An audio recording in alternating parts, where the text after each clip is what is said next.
Welcome to episode 56 of our Hobo To Hero football manager playthrough thingy with Sarawak United so far. I guess formally speaking it's a journeyman save. And also formally speaking we're stuck with the same club for now.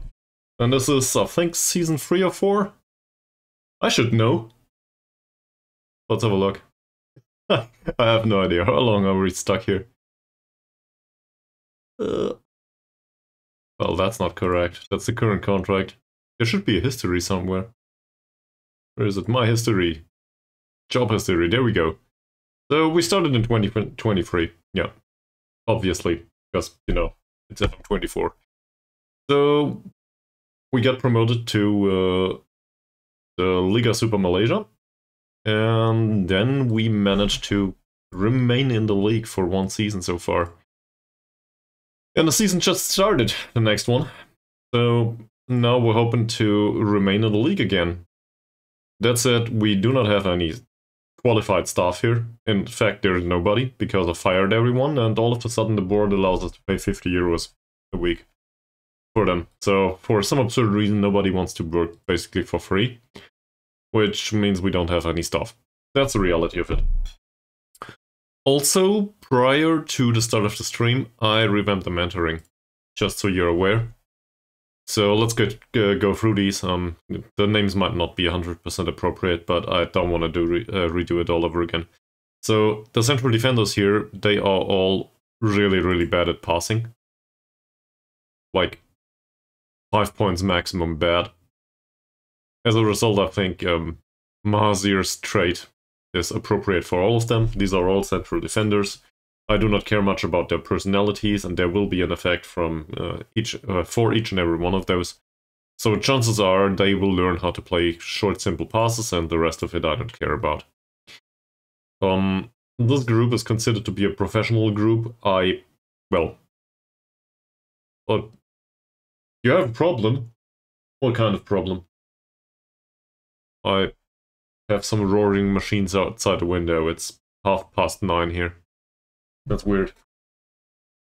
Is it about a striker that doesn't give assists?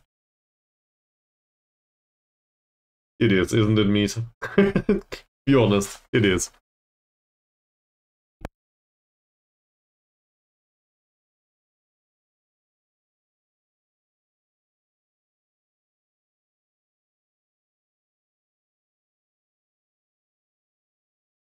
What kind of messages? Okay.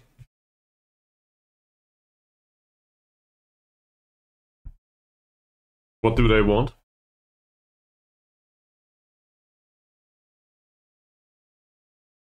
So I'll rant on about the...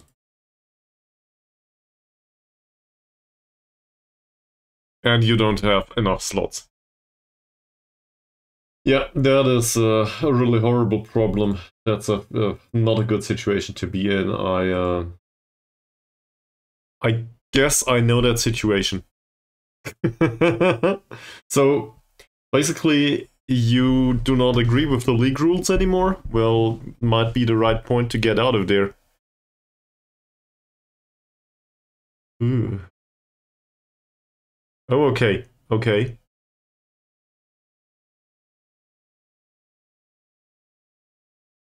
So, I suppose you can wait for a season and then it will all turn out to be fine. And you just need to make it work for 1 year. Is that how it goes? At least that's how I understand it by your description.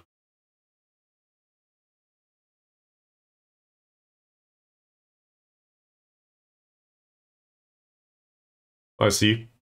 Well, you can rotate a little more. That, or I guess get him out on loan. Yeah, okay, that's a rare occasion. I see. Still, he might get the appearance here and there. Is he complaining?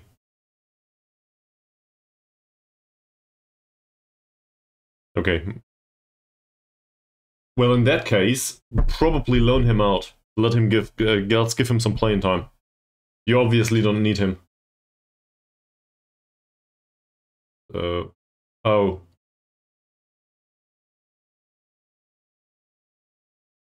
Let me guess. You don't want to play him because he's not good enough, but you want to win the cup. Because it's important to you due to financial concerns. I get that. Okay. So, yeah, don't play him. Fuck him. You will a player is a resource. There's only a rare occasion where the player is not well, you don't want to shift the club's direction just to one player complaining, right? So let's keep it at that. As long as the rest doesn't agree with him.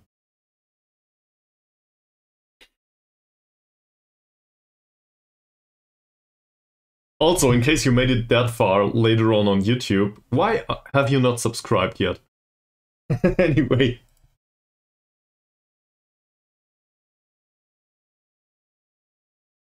That seemed to be really, really... Well, the wage I can see the appeal there. The name, you know, you can change the name. So, not sure if that should be something that influences the decision. Speaking of decisions, so I slapped these together here, and Harsey was the only one that had average influence from the group here, and these two don't care. So, as a result, I expect Harsey's professionalism to increase, at least a little bit. I also threw together a few players here. Professionalism is not exactly the major impact here. I thought I could throw together more professional players, but they don't care about anything. So I'm still hoping that our Indian attacking midfielder might get some of his professionalism back. Apparently he dropped below 14. And then I actually had a look at the media handling here. So these all either are level-headed, so that implies some loyalty, or they could do with some level-headedness. So as a result, I threw them together. That's all I can do for now. The rest of the players don't care. I'll just show you. Let's take one with a really bad personality, like Yilma. That. I don't know why that happened now. I'm 100% sure I had him in this group. But apparently, yeah. So, what's the deal with his name anyway, Mies? You gotta win the cup first. You can sort the situation out later. The cup's important. It gives money, right? Or... Oh. Mascherano.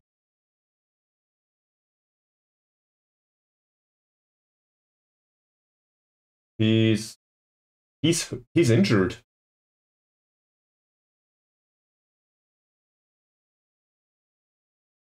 For 12 days, okay. I guess yes. Well, depends. What about he's fairly determined and level-headed. So that's an okay-ish personality.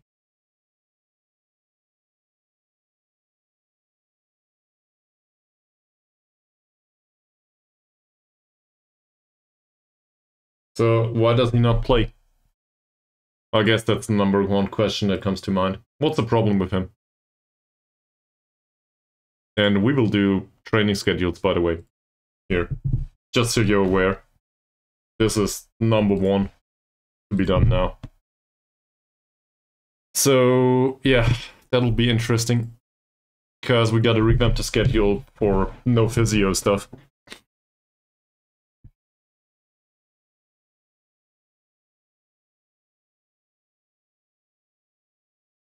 Okay. Yeah, well, in that case, he's obsolete. At least according to the league rules. So, plan with a Chinese guy and don't play him. Yeah. So, where's the problem then?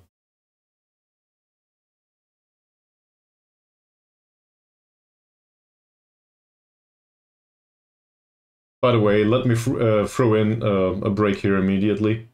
Just so pre-roll ads don't come on. So, please, Mies, endure this.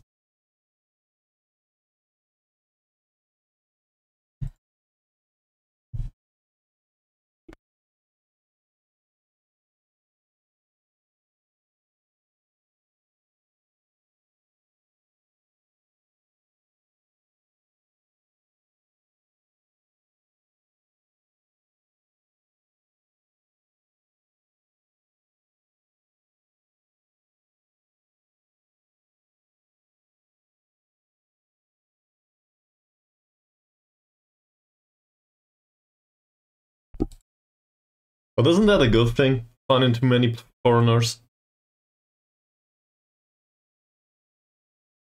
Well, first of all, if I would get a massage every day, that would be okay for me.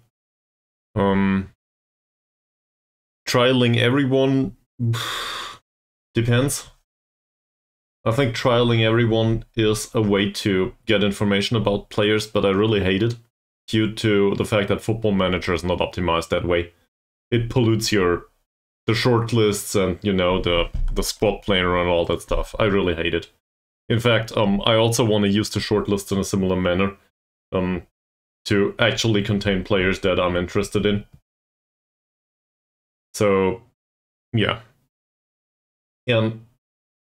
But this tells you, I think the gist is, it tells you something about the quality of the player that would be appropriate to sign as a foreign player, given that the slots are so rare. So maybe the foreign player should be model citizen star player after all. Because, you know, there's so many, so pick the the one or the two people that are really, really good.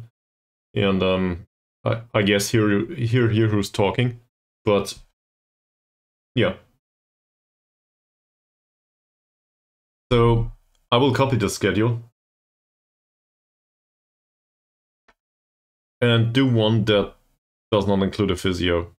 That said, we have matches on Friday, so I will use that one. Alright, we don't have a physio. The match is on Friday. Is it? By the way, it's on Saturday. So we'll revamp match Saturday schedule first. Not as if it matters.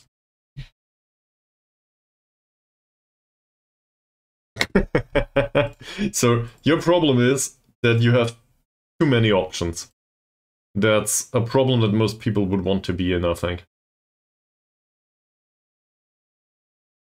We can't do match review anymore. Alright. So what we'll do on Sunday is recovery. Well, I guess we do rest here. What the hell is rest? Rest. Recovery and team bonding and then some rest. We can't do recovery sessions either because we don't have a physio. So I guess we will do team bonding only.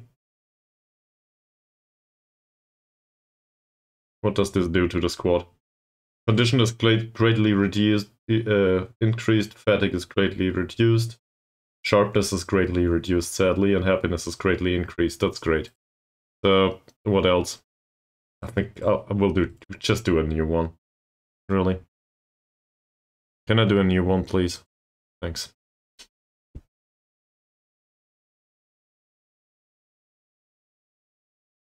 That shouldn't be much of a problem. You'll just tell him, we will not give you 5 times the money you have right now. Go fuck yourself and find some other place to play. And you will find another striker to replace him. That, or you pay him 5 times more wages. Depends how you want to deal with the situation.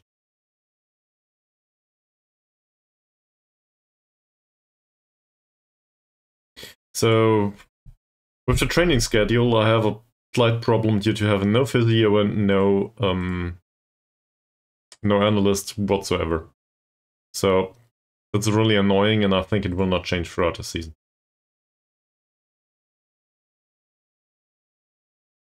That's the wrong kind of analyst, but it doesn't matter.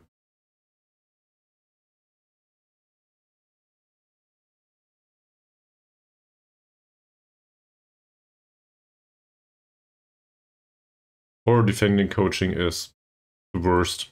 Great. So, do I create a schedule now? I said I do, so let's do this. I guess we will need some overall training after all, no matter where it is. If we have a match on Saturday, there is no overall training there. We can have some overall training after the match, maybe. I don't like it, though. And we have a major problem with sharpness here, in this kind of situation. The injury risk in this situation is greatly increased, so I don't know what to do here. I would usually want to reduce this. but I can't do much about it. This is match day. So it slots in the recovery session immediately here, but we can't do that. It will be replaced by a rest session anyway.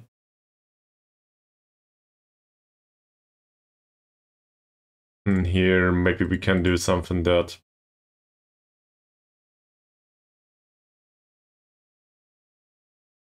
team bonding does reduce fatigue slightly. For some weird reason, I don't know why that is. So I guess that's a plus. Okay, the rest of it. So we do have problems with impact on injury risk overall. Let's have a look at this. Condition is reduced, fatigue is slightly increased, injury risk is slightly increased. No, I can't because we do not have a data analyst anymore.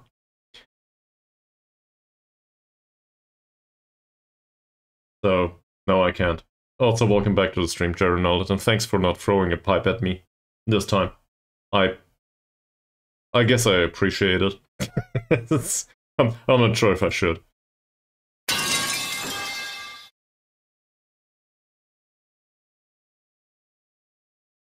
I won't say anything. So, my thought process here is, if we have problems with injury risk overall, we should concentrate on training sessions that do not increase injury risk. Does that make sense?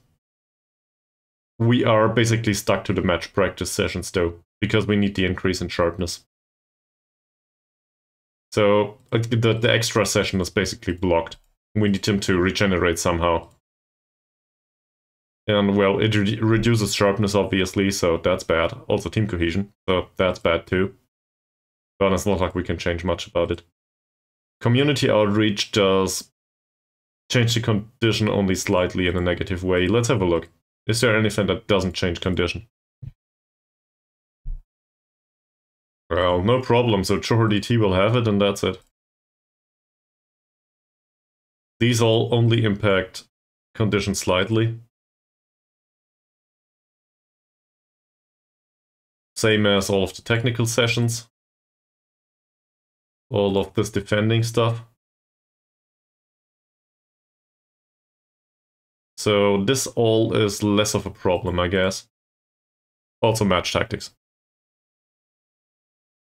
But I think they print money somewhere.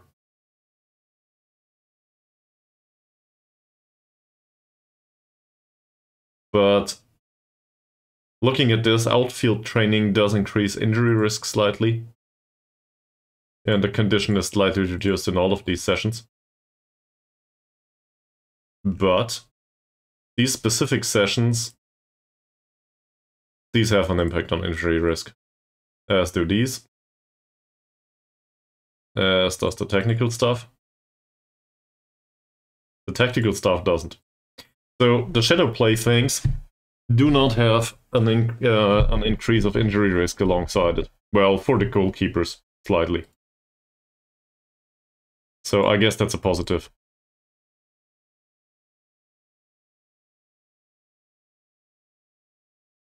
So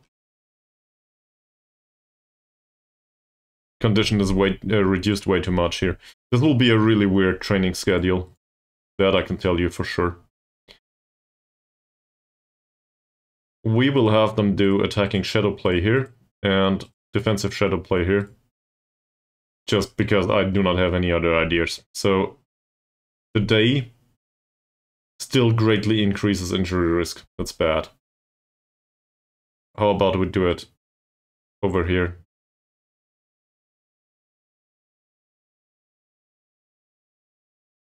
Slight increase and an increase for the goalkeeper.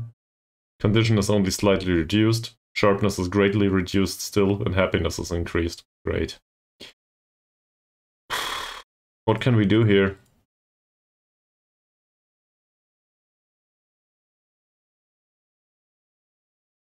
I guess we could do match tactics. Why not? So match tactics do not seem to have a negative impact on injury risk, or in other words, I don't think they will be more exhausted by that. Okay. And given that we have set piece routines here, I guess we will do penalties. Something like this. Injury risk is increased here. There's a slight increase in happiness, but set piece routines don't. Yeah, they do increase happiness too. So that's fine. And these rest sessions, we'll leave them open because, well, they need to rest at some point. True. So if we do this, it reduces condition a little bit more, but that doesn't matter. How many match tactics sessions can we do? Feels a little bit absurd, but match tactics only reduce condition, so I don't care much. Now we can't do anymore. So we'll slot it in here, I think. That's better. And this recovery session will not stand, so might as well do it like this. Match review is not possible. So did we do the comment? No. The injury risk is normal here. No impact. Conditions normal, no impact. And the rest of it, well, sharpness is greatly reduced. Endurance? What the hell is it? Physical endurance. You can read, right? So, happiness is slightly reduced, injury risk is increased by a lot, condition is reduced, and fatigue is greatly increased. Or, in other words, if you do it, you want to follow up with a recovery session. And some stuff for morale. They hate it. That's the way it is. They hate it. They don't like running for some reason. I guess I can see why. It's just the way it works. So no, usually the physical stuff needs to be followed with a recovery session. The problem is it doesn't increase sharpness. So whilst this does increase sharpness and gives some positive impact, but also greatly increase risk of injury, I guess we could get rid of those, but then we need to do a friendly here and there. That's a possibility too, okay. So, say we throw these out and actually follow up with 2. In place of penalties. So, say we do it here. But we might have had a match on Sunday. So that's the way it is. Okay, is this still a valid day? Somewhat.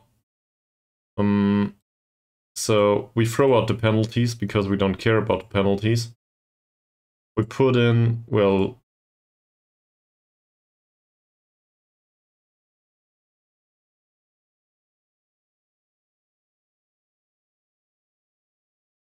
so this way happiness impact is none. Sharpness impact is none. Currently. Fatigue, condition, and injury risk each are greatly increased. And the problem is, we do have the match practice around here. So either I get rid of a match practice and slot this in on a Tuesday, for example. Like this. But then we need something that doesn't greatly increase injury risk again. In here. So I need to get rid of this somehow. Which means there's a major negative impact on sharpness. So say we do an overall session here. Injury risk is still slightly increased. I would like to have a day that doesn't increase risk of injury.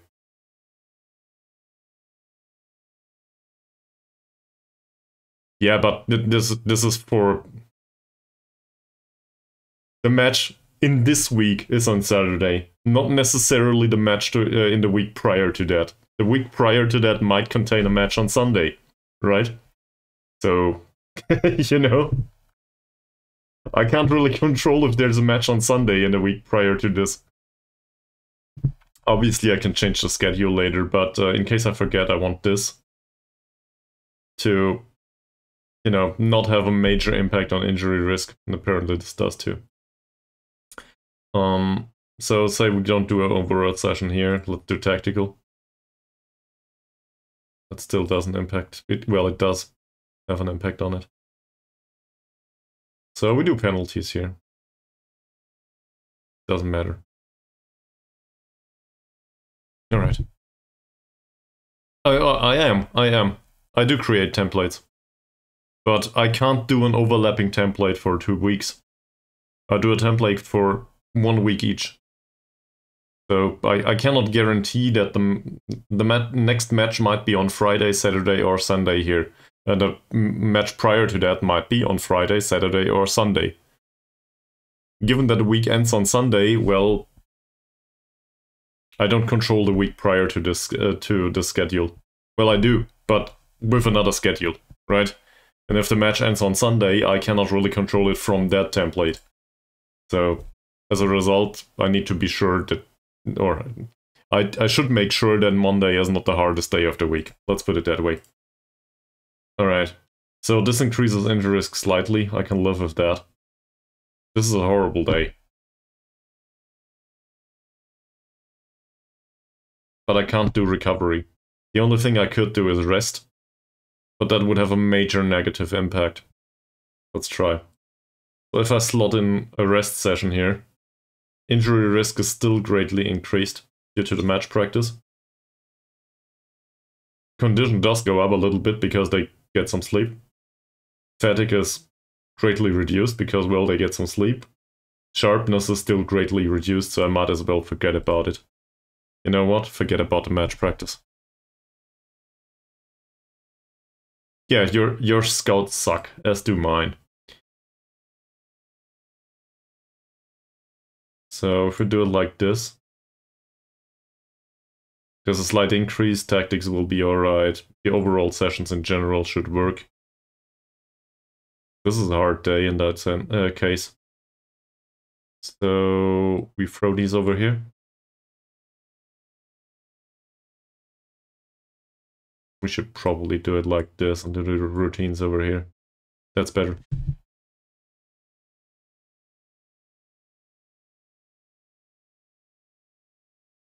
So there's an increase in injury risk now. Okay. So let's get rid of the overall training. What's there to focus on this season?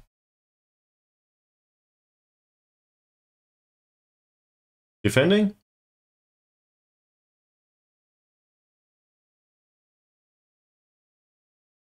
Could also do, obviously I could do a physical session, but I'd rather not. You gotta be kidding me. We did concede a ton of goals last season. So as a result, I think defending makes sense.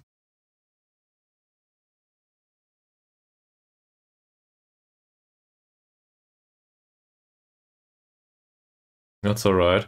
So now I slot in the penalties here.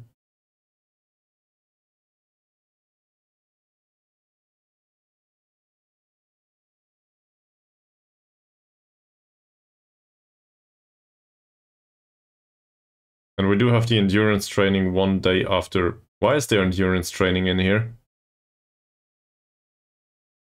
This doesn't make sense. That's better. Okay. So, this schedule has a bad impact on injury risk because there's no recovery sessions in there because we can't afford them. Condition goes down. Well, no surprises here. Fatigue goes down. Increases, yeah, increases in fatigue. Okay. Sharpness does go up though, due to the match. Team cohesion goes up, happiness goes up, and familiarity goes up with the tactics. Well, yeah, okay. We can obviously do some possession football here. Maybe that's the playing style we go for, right? Okay. Let's save this as... How did I name the others? Full-time overall, no match. So I guess this is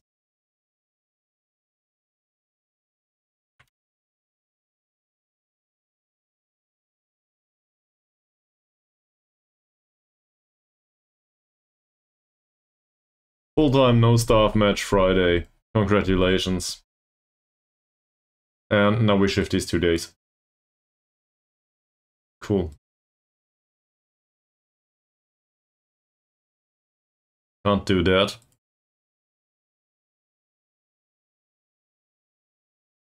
What was in here? Overall, I think. Oh no, the penalties. We had the penalties in here. Like this? Okay. So we'll switch this, switch this.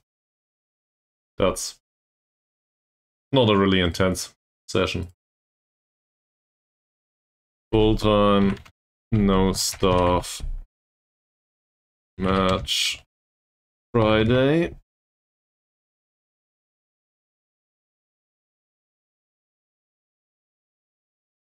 Okay, now we'll do one on Sunday, right? Great.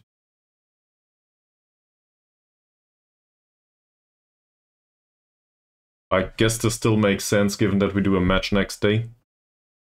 We do penalties here again. And I guess we have an overall session. Oh, maybe not. Maybe do something easy. What's easy? Goalkeeping training. In fact, goalkeeping training is probably a very good idea.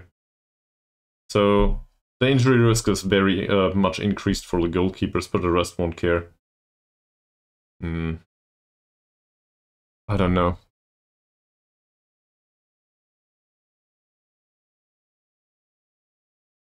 These are done. Can't have any of those. Tactical training?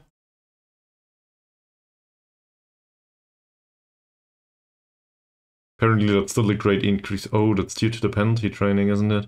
No.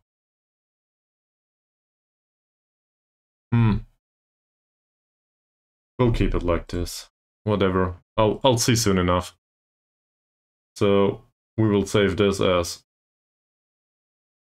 full-time, no staff. Match Sunday.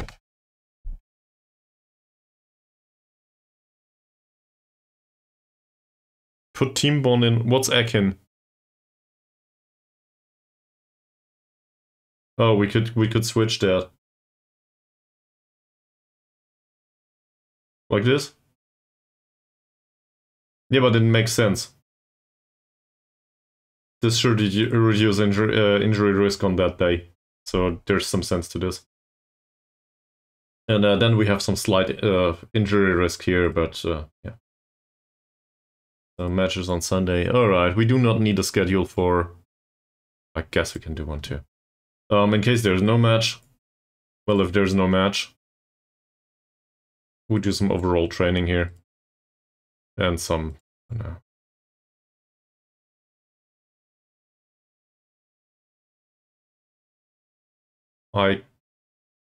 I guess we do not have to do overall. We can focus on what the squad needs to be. Well, there's no match in this week. So we replace some sort of physical stuff. We do a match practice session. Come to think of it, we do a match practice session. And we slap in... So that's in the middle of the day. We do some tactics prior to that. That's okay with me. This is obviously wrong. We'll do some tactical here. And nothing. Maybe even some shadow play here and some shadow play there. That's even easier. Yep. So the overall impact here on injury risk is still bad. But at least the sharpness does only get slightly reduced. This week will reduce sharpness. There's no doubt about that. And we will save this as full-time, no staff, no match. Here we go. Schedules. Okay, so next week we have... I'll leave this for now. We'll have a match on Saturday. Great.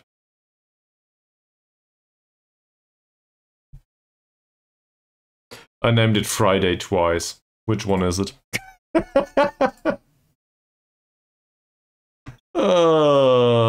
This is named Match Friday. It has the match on Friday. This is named Match Friday. Its match is on Saturday though. Full time. No stuff. Match Saturday. Okay.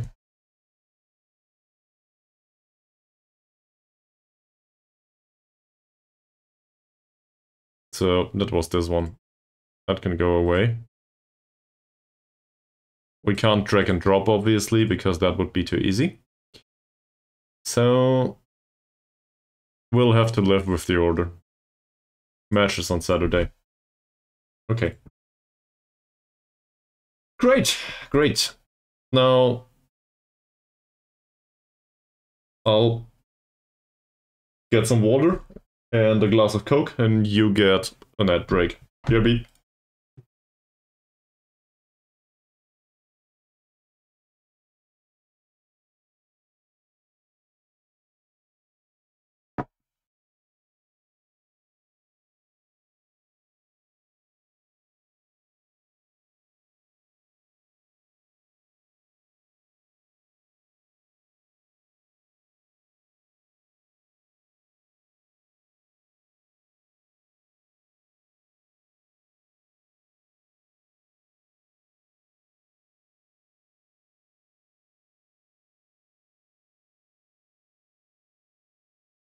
Alrighty.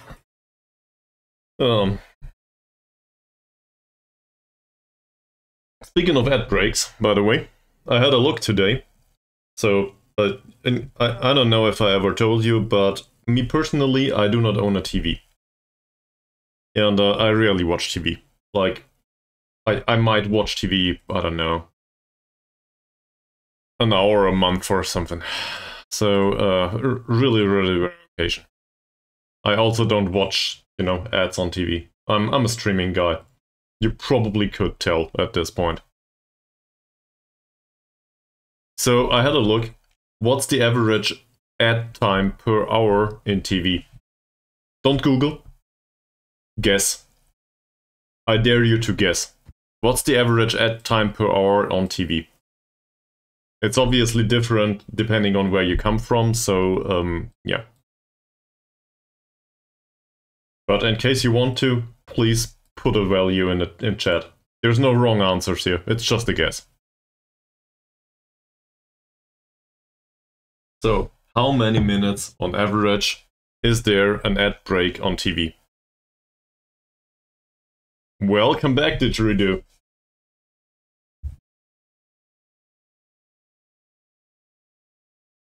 So obviously I googled, I know the answer. Still waiting for Chernol's guess.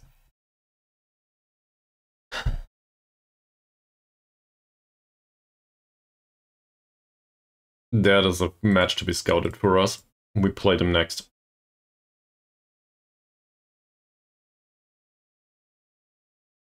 No answer is fine too. Okay, so, good news, Mies.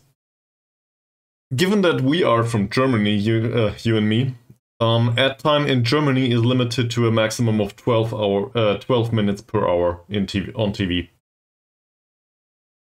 So that's the absolute max. It is, I think, between 12 and 17 minutes in the United States. And I have no idea what it is at your place, Didgeridoo. Well, that is prime time numbers. Why did I Google that? I Googled it because the average ad time for my stream... Oh no, we'll do this the other way. What is the average ad time for my stream?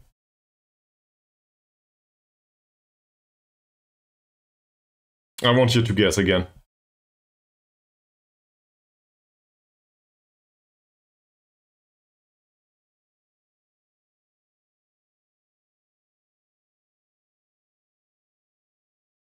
And you all know where this is going, I just want you to guess. Okay. Well, Didgeridoo is close. It's 1 minute 40 for the last month. It was lower prior to... Well, It has been a bit higher and a bit lower both prior to that, because I experimented with the ad schedule. But it has never been 3 minutes per hour. And the 3 minute per hour mark is where you get 55% instead of 30% of the ad revenue. So there's a breaking point. There's no use.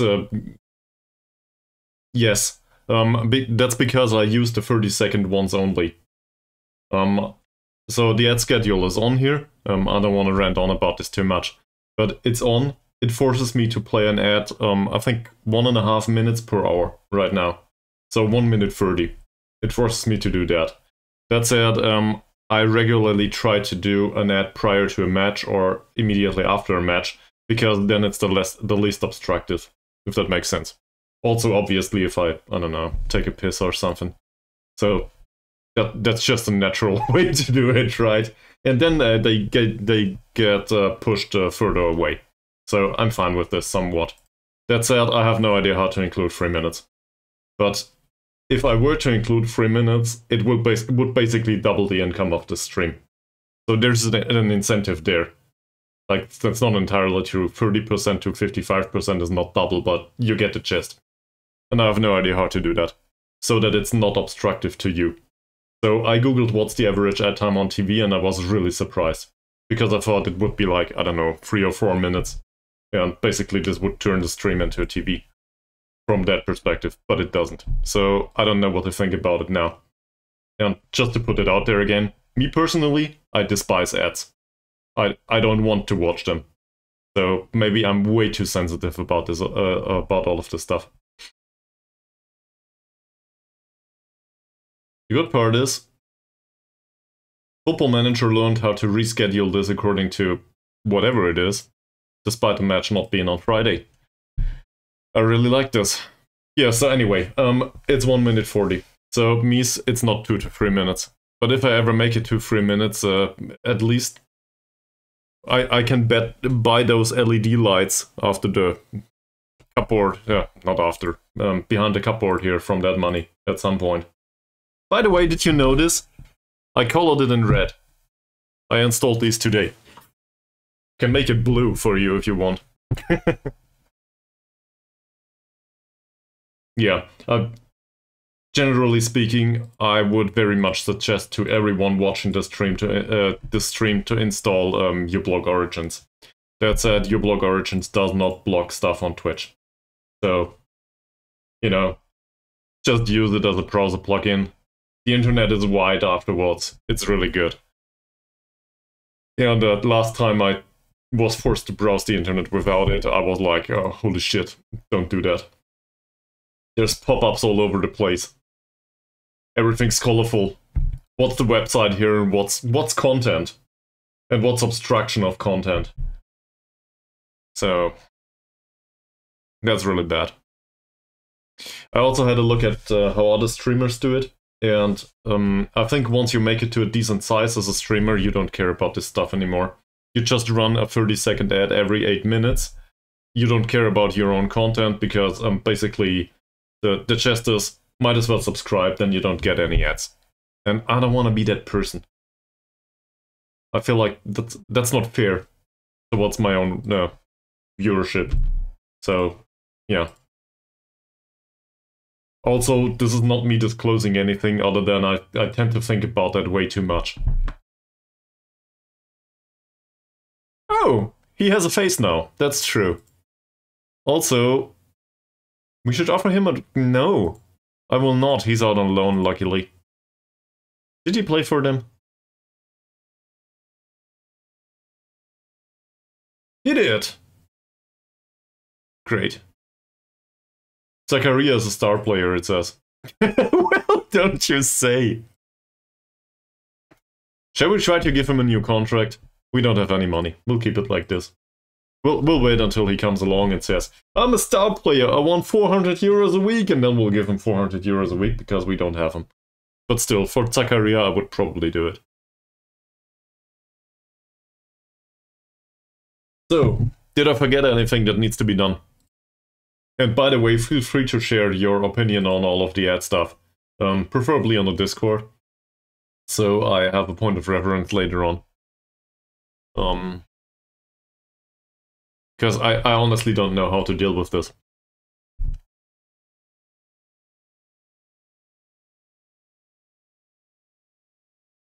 Baharin. Also, by the way, Didgeridoo, very welcome back to the stream. I'm not sure if I said. I'm always happy if somebody makes it back.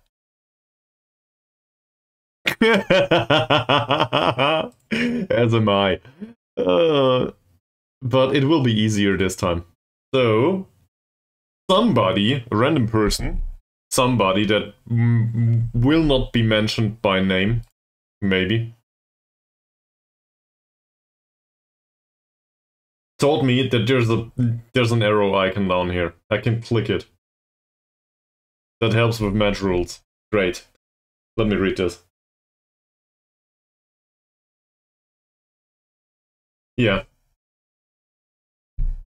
Well, I don't need to earn money with this because this is not even an official business. I never made it to the payout threshold. So we're talking about, I don't know, including the subscription, $3 a month or something. So like, if I ever make it to $50, I will need to deal with taxes in Germany. No idea how that works.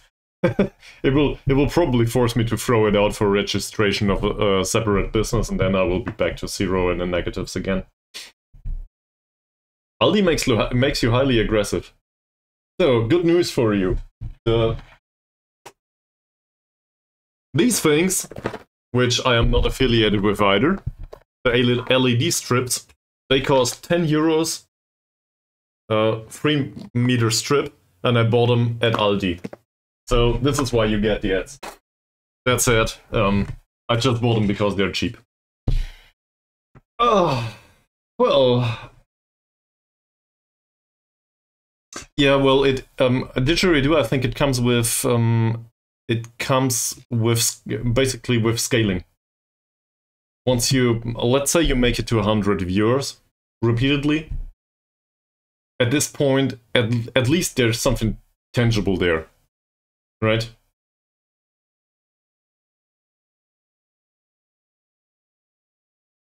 So, I don't know. At this point, it's just some sort of fun thing that I do alongside it, and for some reason this channel got monetized, but not really. Like, on paper.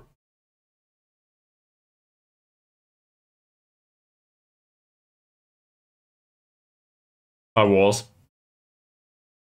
I'm not doing any, well...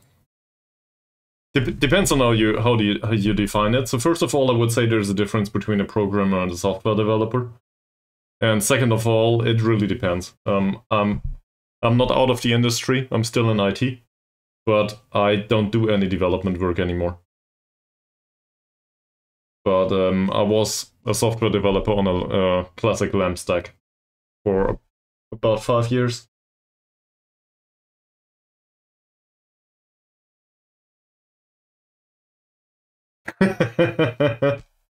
Well, it's a gaming thing here, so there is a younger audience, right? That does make sense somewhat. Also, I completely skipped over Cheronol's comment. He said, by the way, he doesn't mind the ads. I do provide a service, and I should not feel bad about getting compensated for it.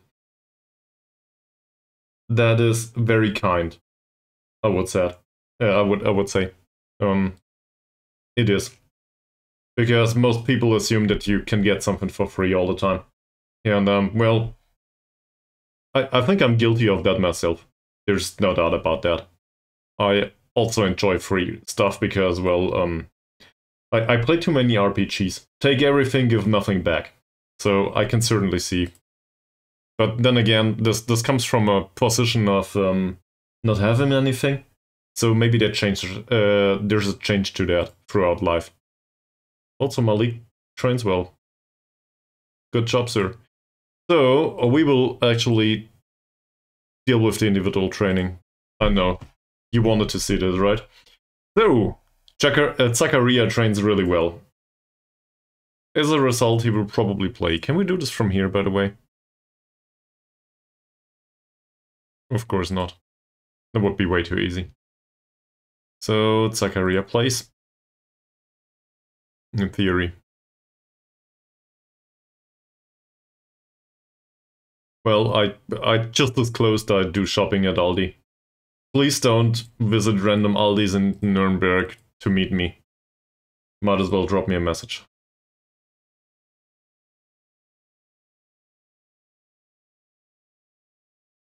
But for regular groceries, yes, I go there.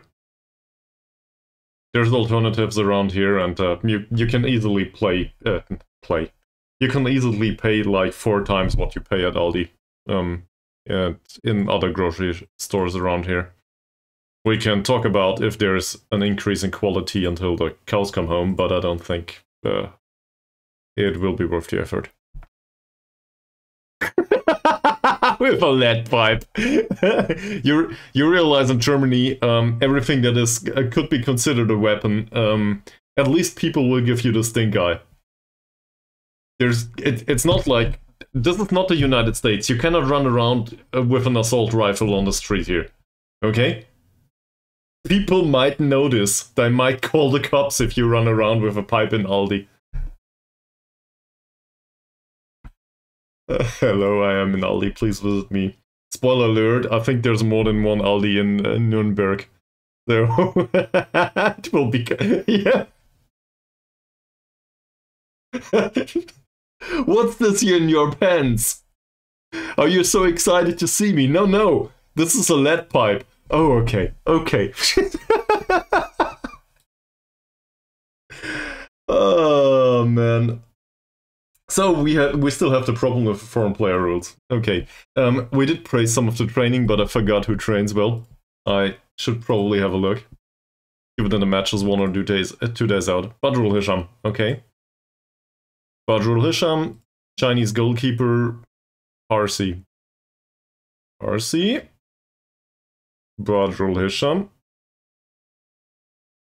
Our new favorite goalkeeper.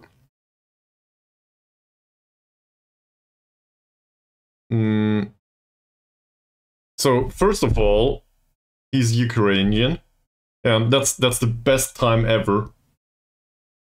Throughout at least our lifetimes, I guess, to confuse a Russian and a Ukrainian person, because that will get you right into the political territory that you don't want to be in. So I will forgive you. So I would argue A. Or to put it in your words, over at the report, what? We did have a look at one, and he decided he doesn't want to come to our club because we're, I don't know, not good enough for him. Anyway, he's still around, and I think he's a good bench option in general, Mendruk. So I'm very happy to put him on the bench, because he can be sub for a bunch of players.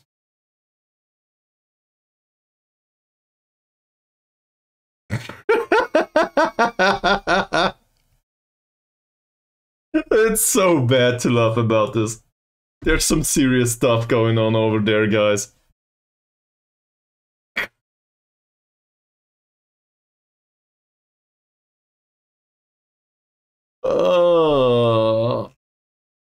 I will be banned for this at some point.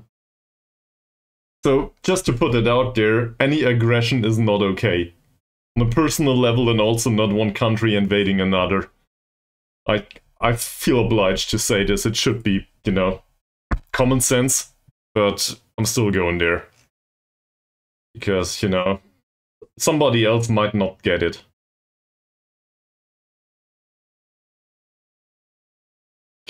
Do we play carrier again?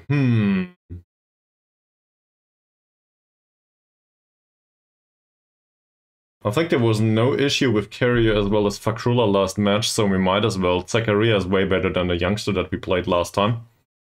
Maximum of 6 foreign players, and there's no problems with the match squad just yet. Mazrin is not a foreign player either. Ankun is not a foreign player either. We could play our Northern Irish guy here, but why would we? You're talking about yourself, right? I don't think Germany has that many natural resources. Other than a bunch of right-wing dickheads, but I guess you have that over in the United States too, so I don't know.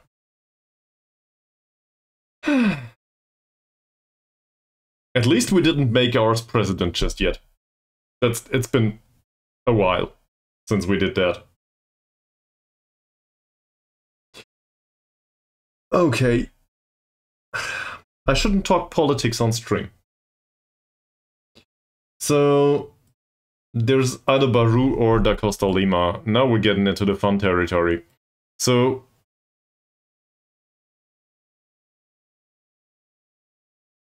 yeah, true. But to be fair, Japan has fish. But they had some whales and stuff over there too. They just decided to kill everything. So now there's barely anything left, maybe? I don't know. I'm not from Japan.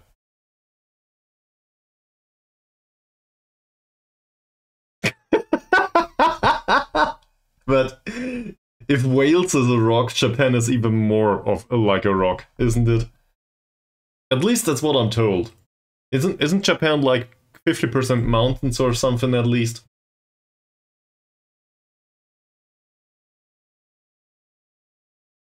So I guess we play Da Costa Lima? We still have the foreign player slot, so why not? There could be a problem with the bench players though.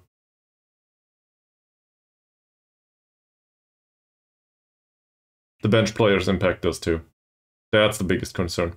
So we will play Baru because the bench players impacted. Alright. Yilma is a foreign player, so Machalil isn't. That's fine. I know from playing the Total War game. Yes, I know from Hearts of Iron 3. Okay? So, that's alright.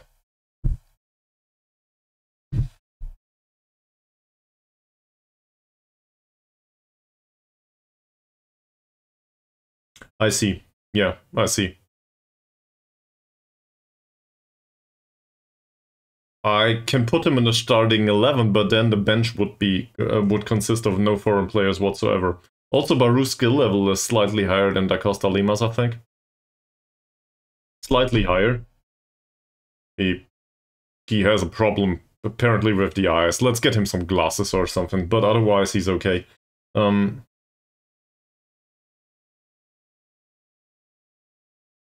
But if I throw foreign players on the bench here, I will run into the limit.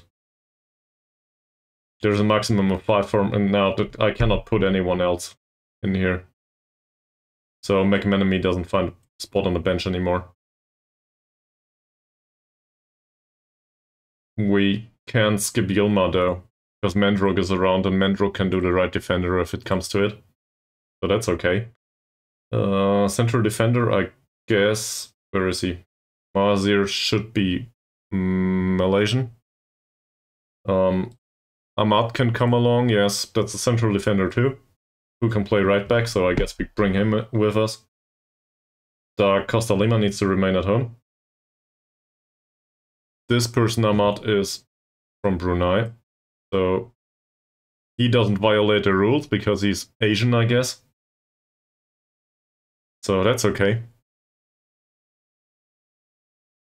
Christopher is fine. And then the left back, Harsh Singh. Do we have a left back already? No, we don't. Kamarudin's hurt. So Harsh Singh it is. You obviously should switch that a little bit, but you know. So that satisfies the rules. And we could obviously throw a few more in the starting 11, but it doesn't matter. Like,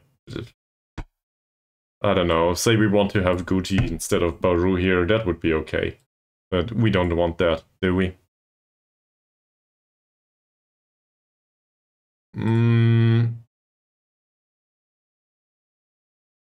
The way you phrased it, I disagree. I think Christopher will have well, not only a chance, but plenty of playing time. But as long as Harsey trains well, why would I take him off? Because, yes, he wasn't that fantastic, but I think that's okay. And we will yet again play a 4-3-3, so Guti and Da Costa Lima are two similar foreigners. Well, yeah, derived from the rules, yes. But I'd rather have Guti with us than Da Costa Lima. At least for now. Let's be honest, one of the two will be hurt in 2 weeks anyway, so whatever. Oh, okay, let's skip forward a little bit. So, we still need to do our position instructions. We still need to do the talk about how they did last game. Because, well, morale is not at a maximum, so I guess that's needed. And I need to do a bathroom break. So, we will do it in inverse order. Bathroom break. So, I don't know.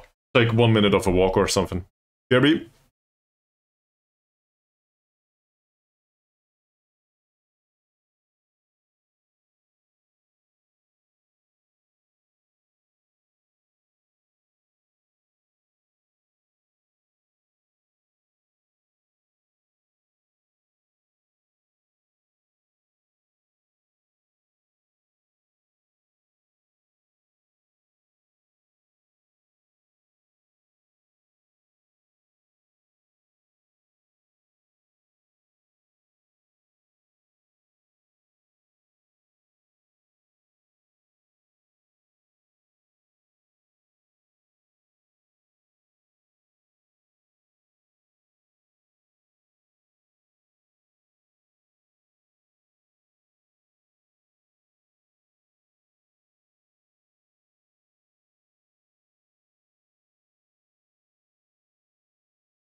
Oh no, we lost the viewer.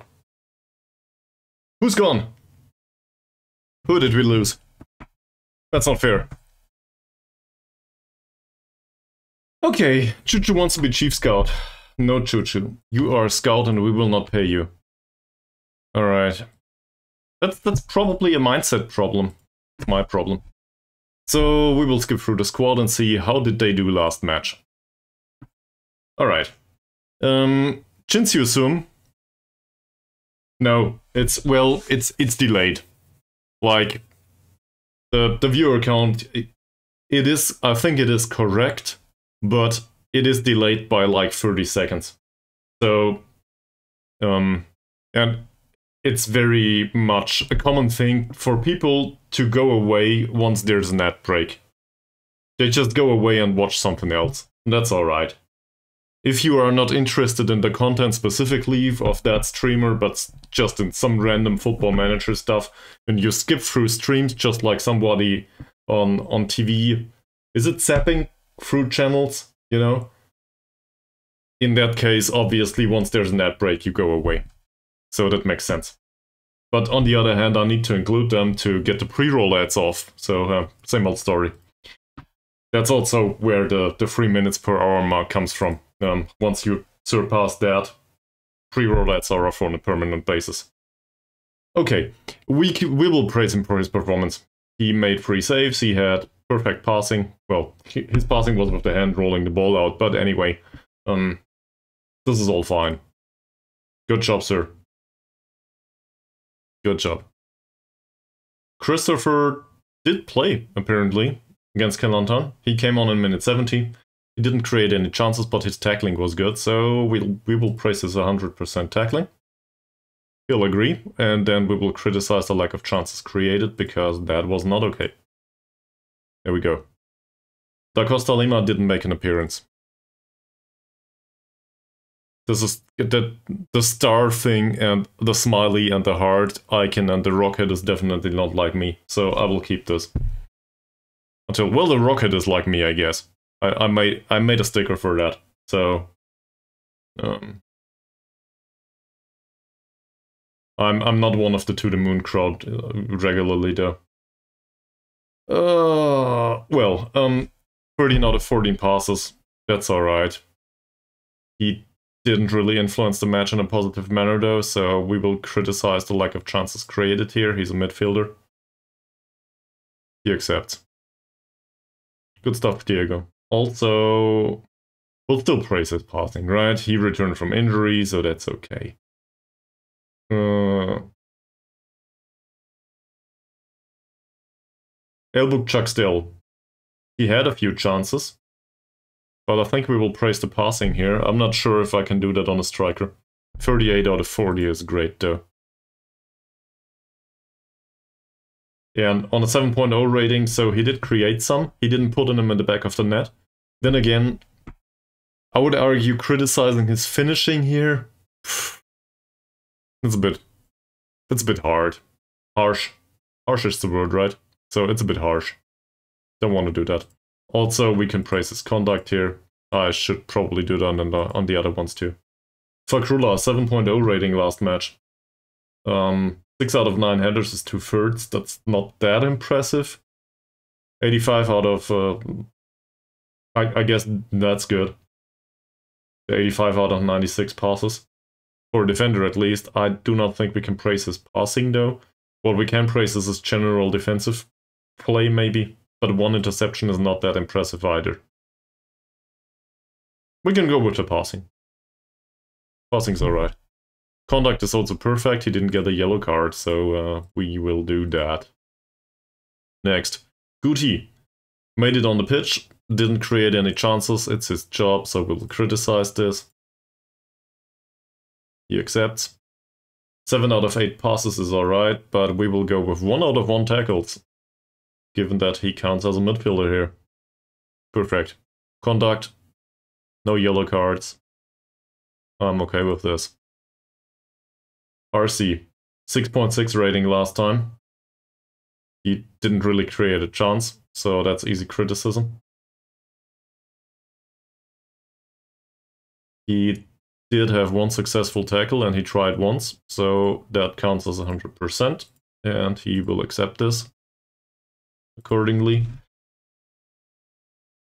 And this is all good too. How's Kamarudin doing? He's injured. Great. Carrier. 2 out of 2 tackles. So that's easy. Anything to criticize here? In fact, there's barely anything, right? Passing's alright. The 1 interception was a bit low, the count. Then again, there wasn't much to intercept. It got intercepted previously, apparently. And the defensive heading is just fine. So I'm okay with this. Maharzir. I had my doubts about his performance last match. Defensively, I think. Oh no, that's never mind. I confused him with Mazrin. No, this is good. There's no doubt this is just fine. The problem is, what do we praise here? Because the defensive heading will not count, given that we played him as a halfback. He doesn't have the option, just like a central defender. So I guess we do the passing, right? That's more than 80%.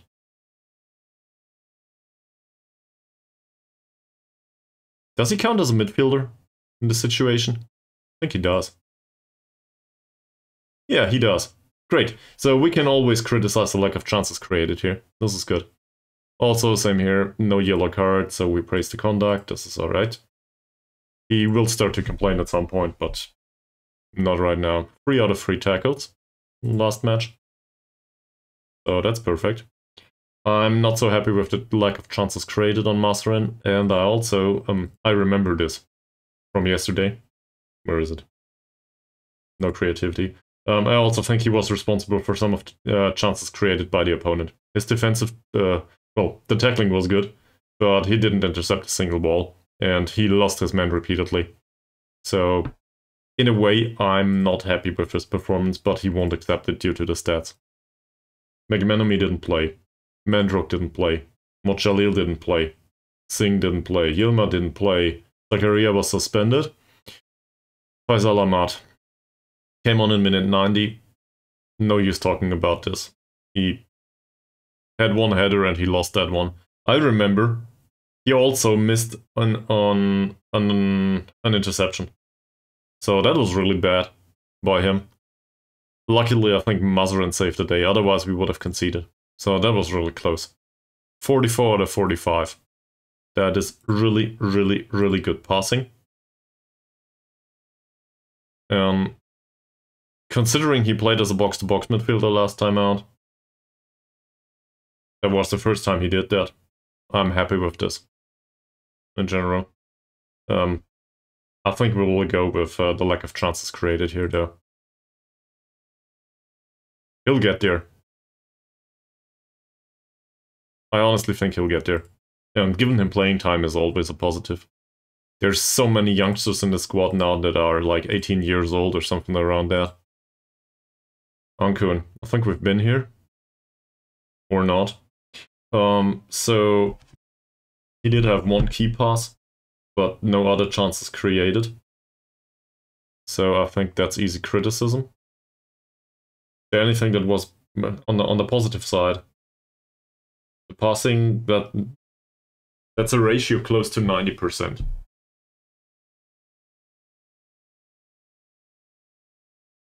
So we praise that. To adapt this here. So we praise the passing here. That's positive. No yellow cards so far. So good conduct on the pitch. Good job, sir. Badrul Hisham, 7.4. It didn't look that way at the start of the last match, but I think he improved again and again as long as the match went on. So I'm very happy with this. He was on the pitch for the entire time. 2 out of 2 tackles. He did create a chance, so there's not much to criticize here, I think. Maybe the defensive heading, but he's a wide defender, so that won't happen. Baru, 24 out of 26 passes is a very good passing ratio, so we will go with that immediately. That's good. Sadly, no chances created, so yeah, easy criticism there. And that one yellow card is ages away. It was against Kelantan last season, so I think his conduct so far is fine. Chinsio Sum is where we started. We forgot about the conduct, no yellow card on him, so that's good. Christopher, no bad conduct either, so we will praise this too. There's no perfect morale anywhere just yet. Carlos da Costa Lima, no yellow. Oh. No, we will not praise his conduct. He had a red card in the friendly against Mahan. So we won't do that. Diego Do, we will praise his conduct too.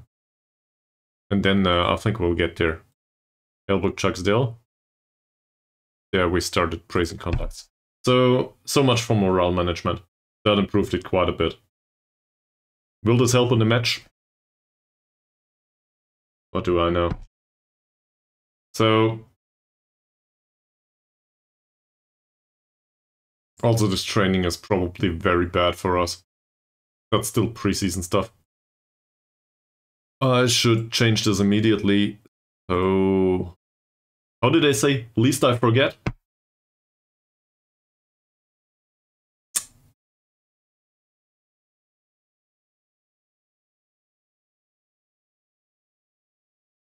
Maybe that was wrong. I don't know.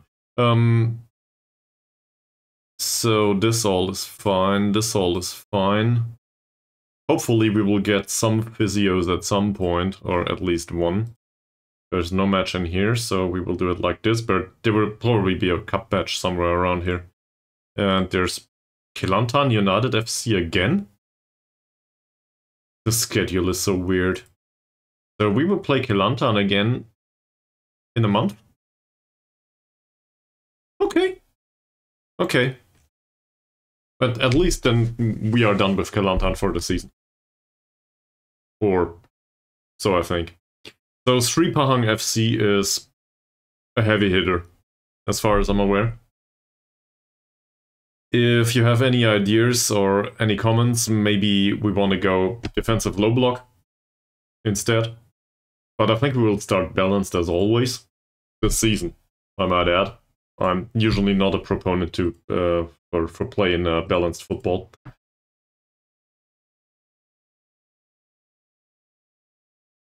Yeah. Does this answer the question, Mies, about the lineup? This is the lineup.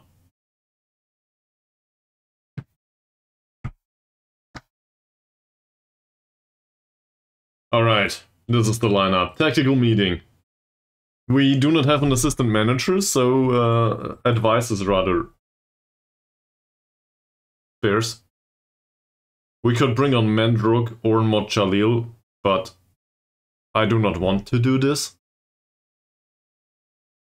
So we have a look at our position instructions. This is going...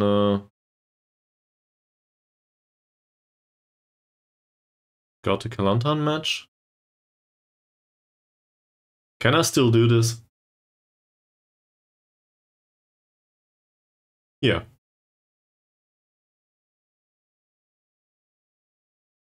There is no Kelantan match today, it might be tomorrow.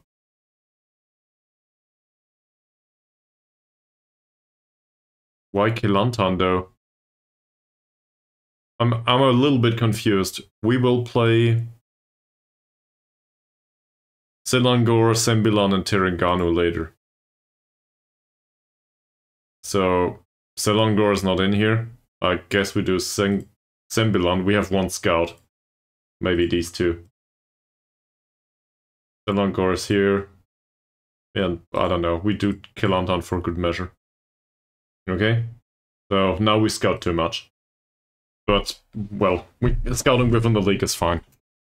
And we might as well do the matches here. I don't know what Chuchu does otherwise. Probably sit around somewhere and, I don't know, with a finger up his nose. Okay, opposition instructions. So, first of all, they play a 4-3-3. So, usually one would say probably going down the wings is a good idea against this formation. They do seem to have reasonable wide defenders though. None of these is very tall. Oh, the central defenders. 16 points of jumping reach, an Australian. Michael Glassock. So, I guess that's that. So, no floated crosses. That's... yeah. He's with the pipe at Aldi. You know? Waited for me. It's probably the wrong Aldi though. This is really good player material for this league. So going wide is probably still appropriate. He's considered to be a right defender, but he can't cross. So I would argue tight marking on him is probably not needed. He can play a ball somewhat. As can he. Or he. But we can't mark all of them. I don't think that's needed. Same here. The other ones will be way better. I hate to do this. His passing is alright-ish. His kicking and throwing are bad. So preventing short goalkeeper distribution might be an idea. None of these are really bad. That would set us up for counterattacks though. Suleiman Said is very bad with the passing apparently, so I can play through him and maybe I can take some of these off. 8 points here, so let's not do that. Aziz is one with 11 points of passing. Off the ball movement is decent. He has no jumping reach whatsoever, can't dribble. He is very brave though. So Is this a case of a hard tackle anyway? He's 31. Please tell me you have a history of injuries. It's slight stuff. We'll try it anyway. So he has good bravery, but chances are we can push him away from the ball most of the time. Can we mark him tightly? Maybe. He's rather fast though. He's way slower. Tries to play way out of trouble. So we will have a problem tackling him hard. Marking him out of the game, on the other hand, that might be an idea. That's more reasonable here. Please tell me he has low composure. Composure is alright. He has low composure.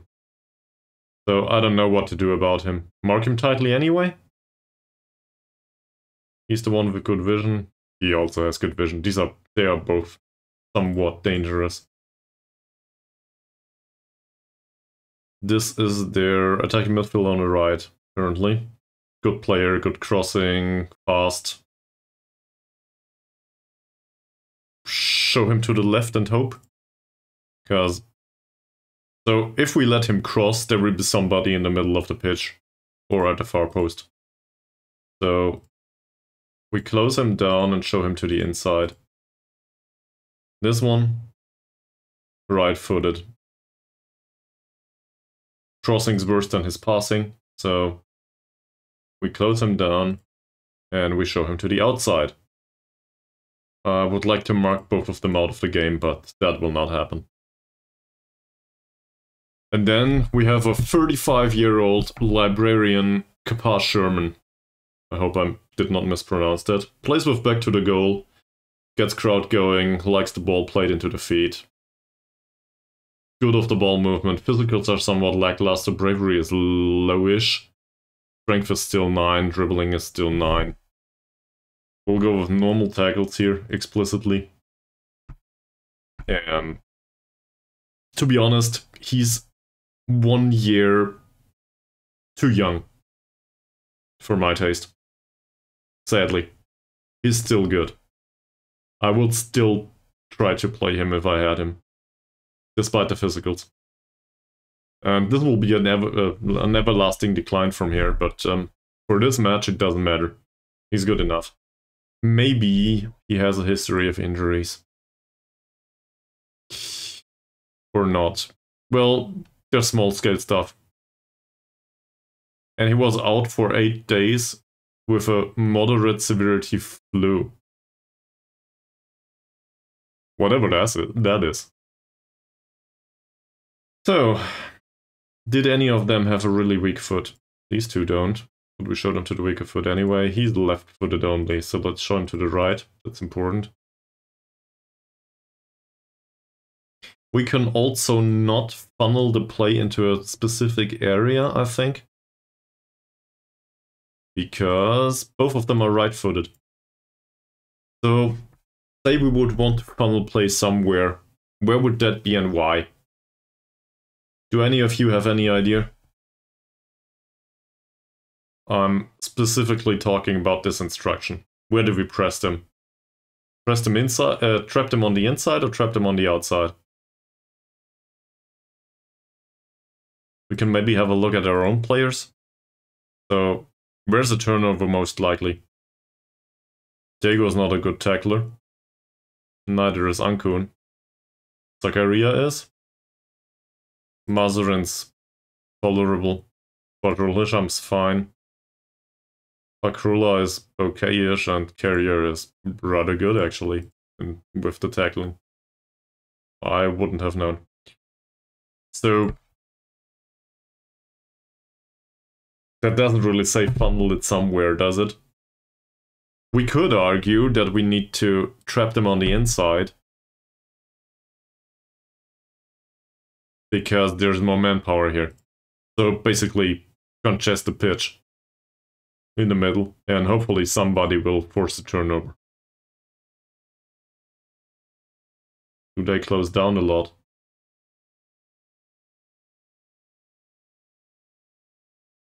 He has good work rate and good stamina.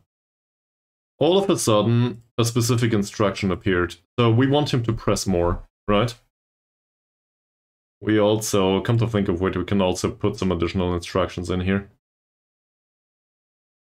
Probably shooting less often, given his inferior finishing. Dribbling less. He doesn't know how to dribble, does he? 3 points. Nice. And taking fewer risks, taking more risks. He can't cross the ball. Vision is 8. Flair is 7. Passing is 9. Ankun's the better one. Let's take fewer risks on the passing. And the tackling? Yeah, ease off it. For the entire match. That might be too easy, but still, I think it's a good idea. Okay. So, more direct passes on him. That's all good, and he's enough tackles. Is he good with respect to work rate? Not really. So I'd rather not for him to close down that much.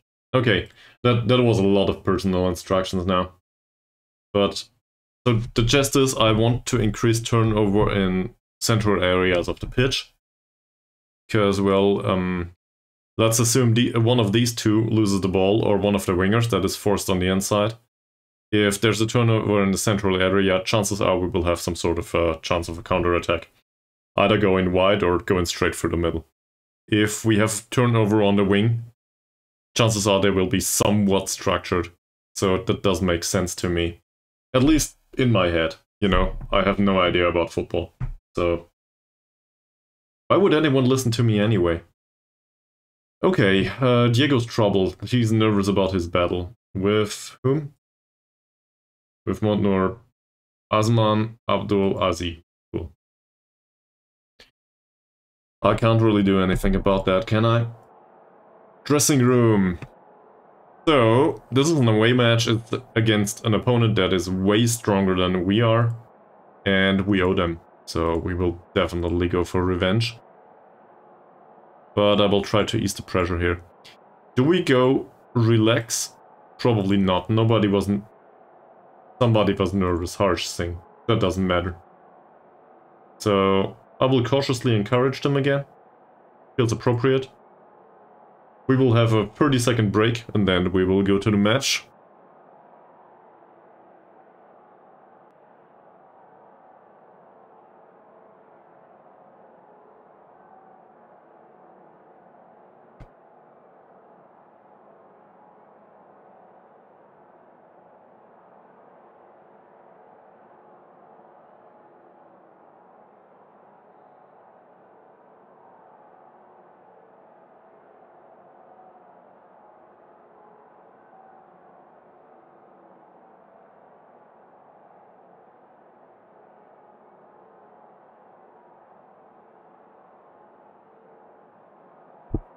Alright, you didn't guess yet. Guess for a result, please. Last chance. Place your bets. There's nothing to win but honor. So, we play Pahang FC today. Away from home in a big-ass stadium with yellow seats, so we gotta defeat them just for the coloring of the seats. Why would anyone do that? Yellow. We can change ambient colors here. Yeah, but that... What kind of pitch is this?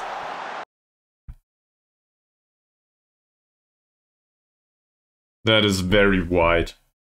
So it's very wide, but it's rather short. This is very good for wingers.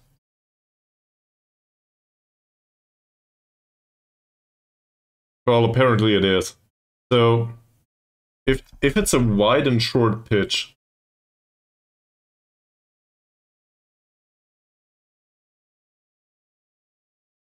somebody help me. What's a wide and short pitch used for? Good for wingers. And given that it's short,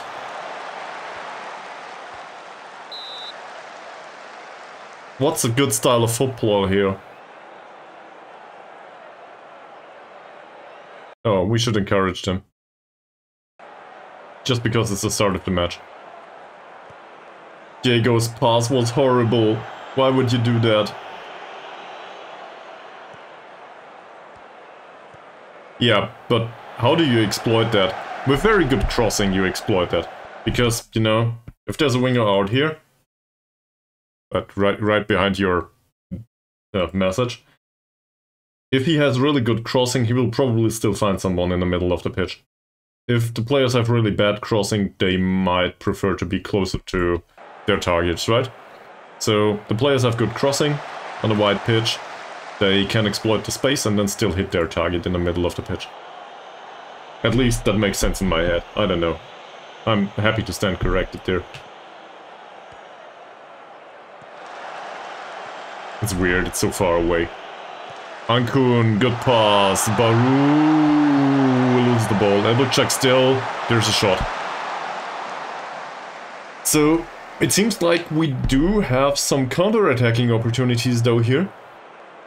Because we do not need that direct passing to get through the defensive line. They also seem to push up at least a little bit. Wouldn't say it's that high. They are not at the midfield line, so but it seems they push up a little bit. Elbow check still with a ball splitting pass that doesn't go towards, well, it went towards Harsey, but he didn't find him. Harsey goes past his man. Harsey with a floated cross that goes nowhere. Who's in? So they do like to distribute short. In case we go behind, we will need to prevent short goalkeeper distribution here. First of all, though, we gotta defend against this. Carrier. And a corner. He's motivated by the feedback. They are fired up. Okay. Ankun also is frustrated by the feedback. Because why wouldn't you? Mazrin could have controlled the ball, but he preferred to head it out, and now we have to deal with Amin again. Don't do anything stupid, we got it. We also have 44% possession, by the way. That's really bad, considering you do play for possession.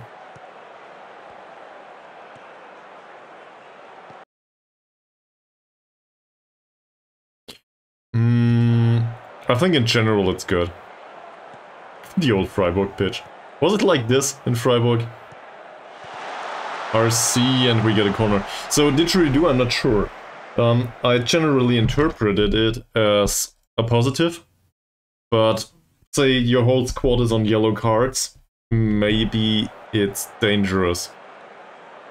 Almost a square.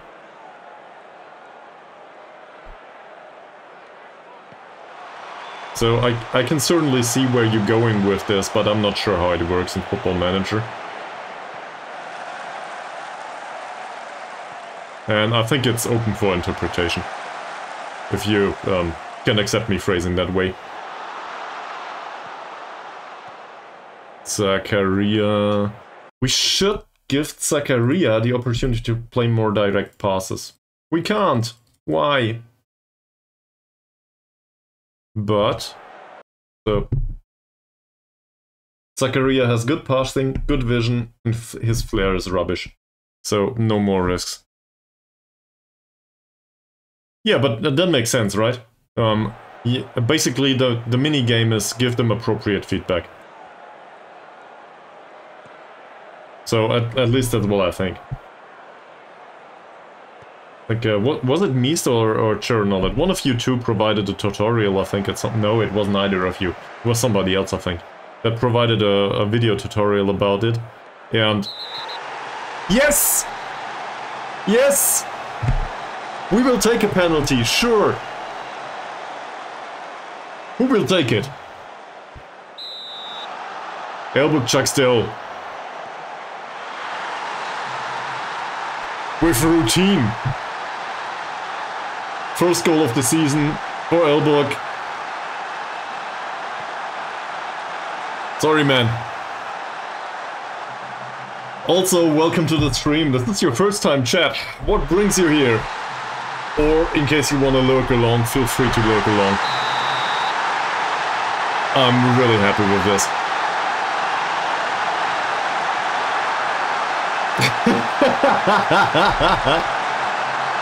There's no VAR here. We're in Malaysia. At least I think there's no VAR here. Good pass by Baru. Diego. And that's a foul. It's fine, man. Well, I suspect, man. Usually it is. You're welcome to look along as long as you like.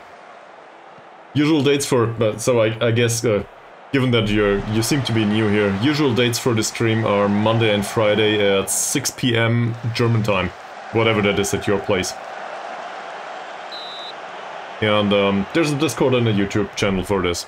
That's all of the ads I can provide.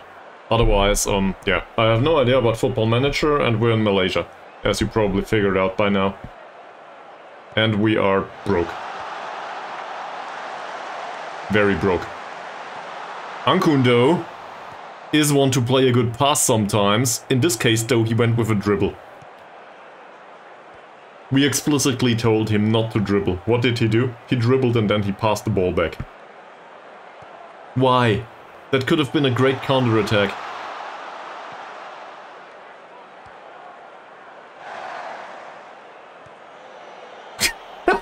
That's the end of the counter-attack. Okay. So... if we get 3 points against this club, this will be the surprise of the season. For now. Season is 2 matches old after this match, so... that's not much of a statement. Nice floated cross, and Glasak needs to head the ball behind. Good play. So, given that we have an expert on this in the channel, didgeridoo, what do I do now, team talk wise?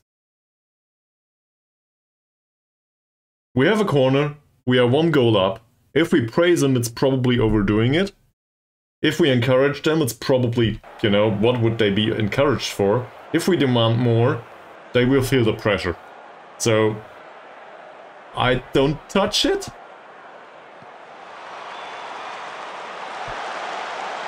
Yeah, that's the same for me.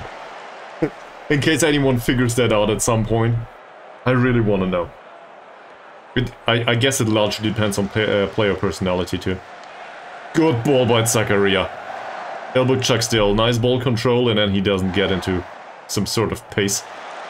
And that apparently is not a foul. Yeah, we could praise Elbok here. So, maybe do that. And Ankun and Mazarin too, their rating is green. Ankun's been pissed all day. What's the worst that can happen? Mazarin 7.0. Hopefully that's not prior to conceding now.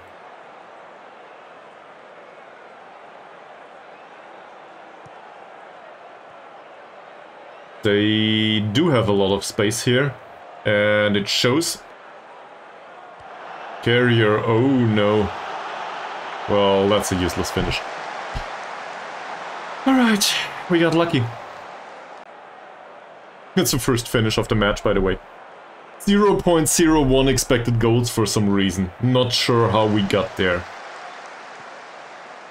Lazar can't play a pass, sadly. I mean...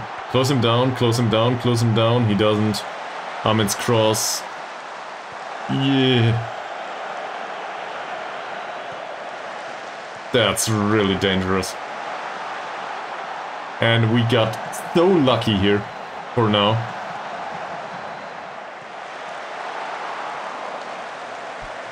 Very, very lucky.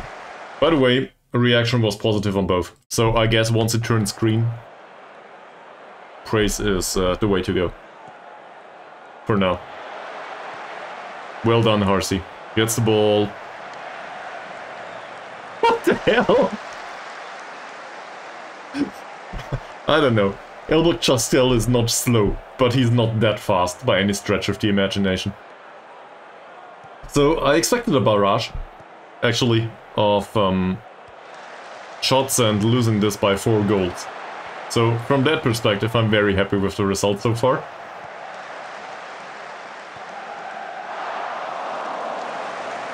In another match, this probably would have went in.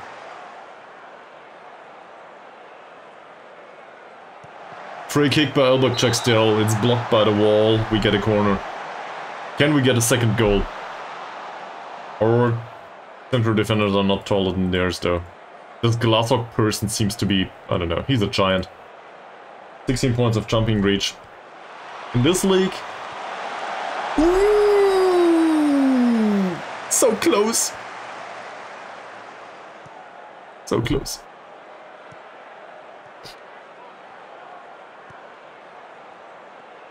Doesn't really show the expected goal save. It was an alrightish chance.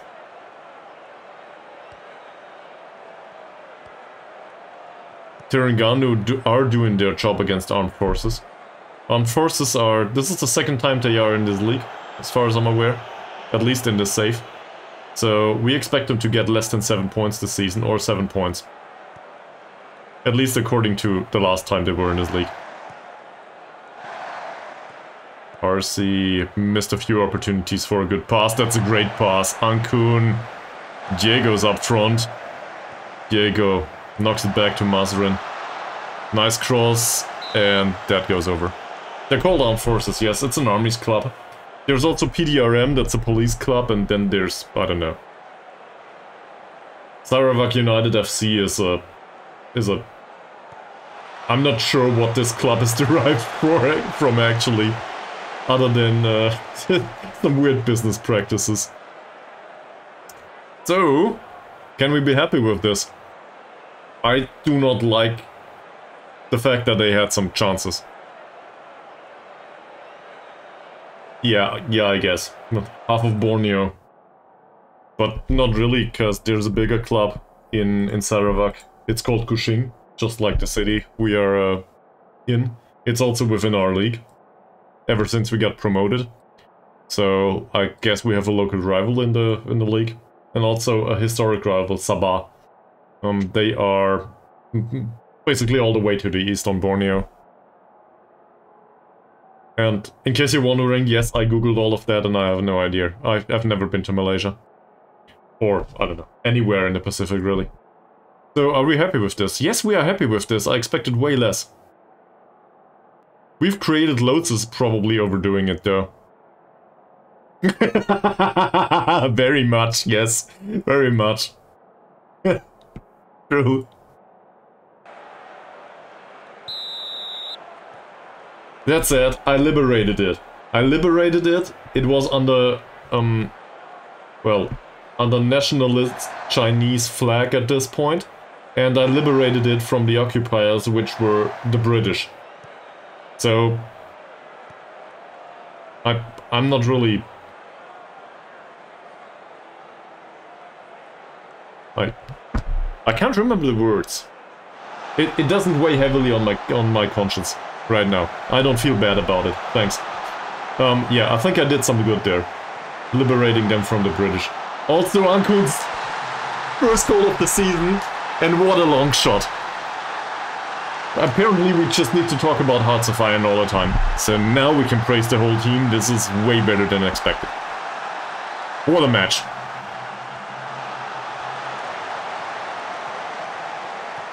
They barely stand a chance at creating anything so far. This is really, really, really good. I like it. You think? Due to... not really, no. So, there's this weird thing going on. Let me show you Ankun. Ankun's long shots is 7 and his finishing is 5. I got it, journal it. I got it.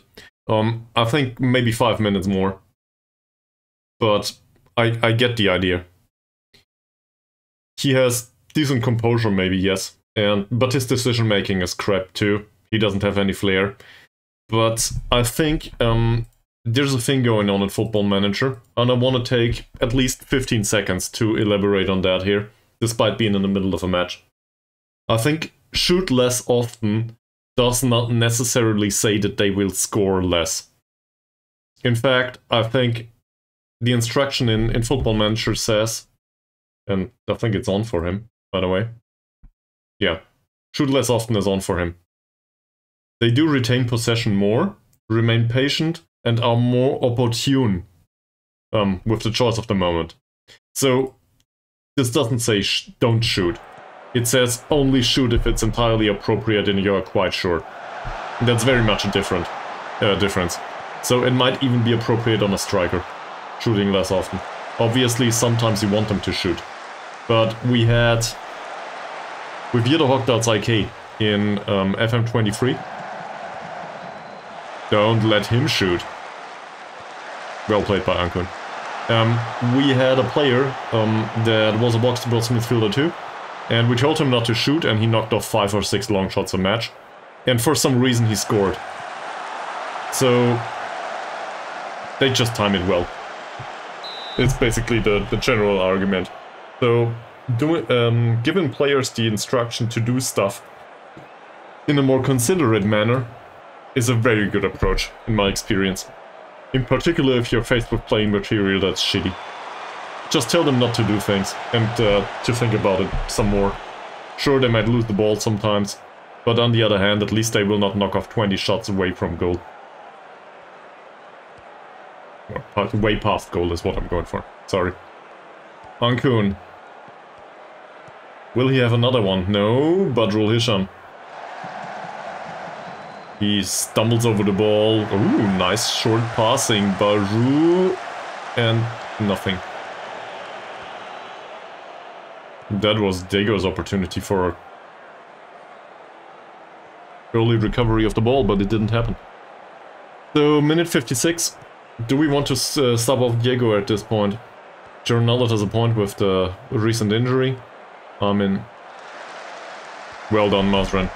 Zakaria, Diego. Zakaria drops back a little bit. Diego. That's no good. It is good. Baru! This is enough. Alright. So, who will come on for Diego, though? Honest question. We have Ahmad, who is accomplished in this position. Ahmad is... he's more of a passer, if you want to put it that way. He's also 18 years old and, well, he's a youngster. So that's Kyril Ahmad. The Ukrainian guy, Mendruk, Vladislav Mendruk. That's actually really easy to pronounce for somebody from Europe these days. So, hopefully I didn't butcher it. Vladislav Mendruk can play in central midfield, yes, to a degree. He is more of a defensive option. Doesn't know how to play a pass though. At all. And I would argue we do not have that many problems in defense so far. So, maybe don't play him right now. Seems like we're okay. There's also the option to play Vanlal Pekka Guit. I don't know how to pronounce this name. He needs a nickname. I don't want to be racist or anything. Yeah, but I'm very happy with Zakaria as a halfback so far. His performance has been fine. And to be fair, he needs to practice on pitch. Also, Mendruk's passing's shitty, and we have him as a halfback because he can play a pass from the back free. Once the shape is... once he drops back. Once the back free is established on the pitch. Well, I guess it's... yeah. Whatever, you get the gist. So, I actually think I am in favor of Ahmad. They seem to be a bit vulnerable, maybe, to a decent pass. He can play a pass for sure. So, I think you'll bring him on. He will need specific instructions though. Definitely. So, let's go about this. His dribbling's 6. He's somewhat pacey, but really he can't dribble. No dribbling. Cross towards target forward because he's there. He can't shoot. He can take more passing risks. More direct passing would be an idea too on him. He has decent vision, decent passing, decent technique, decent flair. Composure's low. That's a problem. But otherwise, I think he has basically everything he needs for passing. Even the decision making is fine.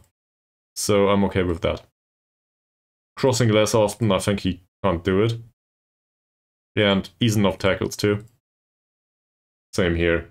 He can't tackle anyway. Shall we tell him to go more, further forward or stay wider or anything? I don't think that's needed. He's right-footed, so for him, a minor cut inside and taking a long shot is an idea, but he's really bad at it, so that's why we tell him not to shoot. Is there anyone else that needs subbing off? Ankun to a degree. Elbuk Chucksdale to a degree. Harsey to a degree. Harsey has a decent match so far though. On the other hand, we want to rotate, right? And we do only have 3 stoppages. Somebody needs to come off at some point. We're 2 goals up. There's probably not that many opportunities like this. So we'll bring on Christopher, who plays as an inverted winger here. I don't think I will. And the argument is really easy. I want to continue playing with a pressing forward for the majority of the season because apparently it has an impact on the defensive shape of the squad. So I don't want to let them lose. I'd rather keep him on the pitch for an additional 5 to 10 minutes and then sub him off. That's fine. We will probably make it through the last 20 minutes with somebody else on the pitch. That said, this guy can't shoot. So we will do all of these things and then we will have a look. He can't shoot. He is somewhat okay dribbling, but that's pre-instructed. He is not good with the passing. 6 points of vision. The rest is okay-ish, but I'd rather not for him to take very risky passes. Crossing less often. Can he cross? He has 9 points of crossing. He can't cross. That's okay. He doesn't need to cross more often, but he can cross the ball from time to time. Ease enough tackles probably is 3. Okay.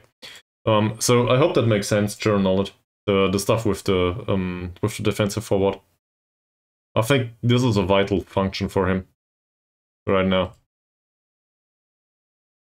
I'm not sure if it will get him to more goals, but it will get the whole team to less goals conceded, and that's way more important for now. Not only due to the match situation, but also remembering last season. So, okay, he's pleased, he's composed.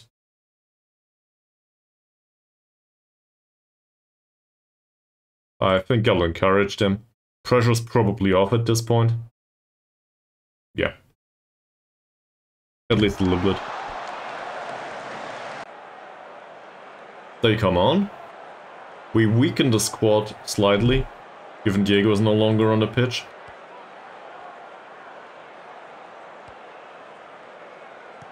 Ankun. Cross ball for Ahmad. Maybe. Christopher and Zakaria picks up the ball. Back to Ankun. The killer ball didn't come. What a... Okay, it was offside. Still. What a situation. Minute 65. Don't let them score after a free kick. We give away a corner. Terengganu are up by 3 goals now. And Johor DT seem to... Oh no.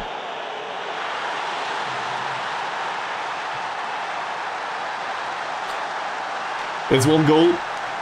We still have 1 goal. And Elbuk Chuck still needs to go off. Looking at this. So, yeah. Let's watch the replay first. We gave away a free kick, and this Glasgow person is good enough. That's just quality, really. Can't do much about that. They also subbed somebody, so we will need to find a solution for that. He's delighted. So I guess he comes on for Elbuk Chuck still. Let's have a look at Mr. Goody though. Is dribbling less a good idea on him? Nope, it's not. So he'll do pressing forward now.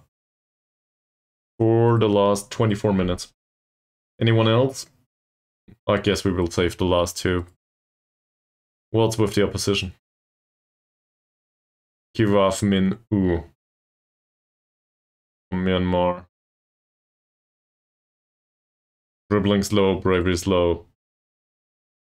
Strength is somewhat low. I think we'll do it this way. Of course I can't give an individual talk here, because why would I? Yeah, now it works. Okay, great. I just figured something out. He's delighted.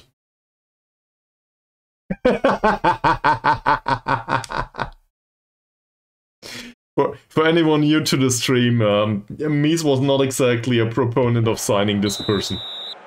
He thinks I'm wasting money. And to be fair, I think he might have a point. Personality declined from resolute to fairly determined recently. I have no idea who that is. Then again, I barely know anyone in real life football, so that's not surprising. Also, Johor DT are close to losing. That's very much appreciated so far. Elbow chucks Dell, and that's intercepted. Don't do anything stupid, guys. That's the best Indian player. Okay. Cool. I wouldn't know. As you obviously can tell. Minute 71. Elbow is off. Zacharias there. The combination with Ankun seems to be a familiar one. Zakaria again. Nice long ball by Zakaria. Oh, that's bad. Defensive heading. Christopher. Gucci! Well, 4 points of finishing in action. Mazarin. That won't work. Baru. Baru! Cross. Christopher. That's nothing. Carrier loses the ball. Will he get there? No, he won't. Praise him again. We are still up by 1 goal. You can do this, guys. They are still okay with it. Yeah, it will get better. Ooh, that's intercepted.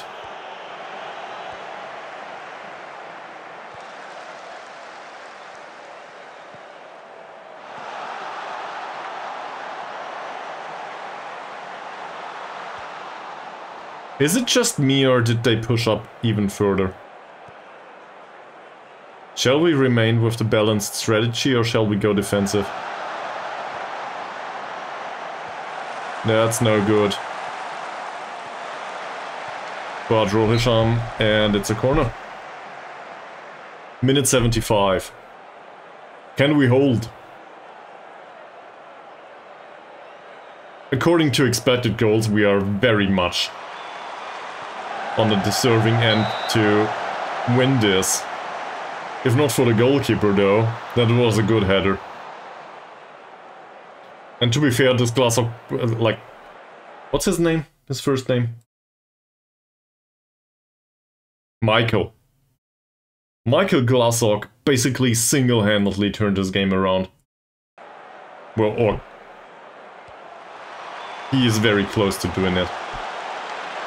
Good jumping, good free kick.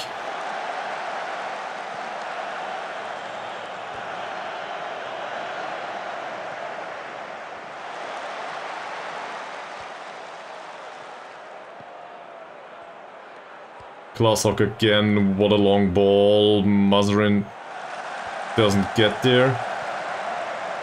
That's not bad either. And that ends up with Chinsiusun. We are somewhat lucky. Zakaria, what's he doing up front?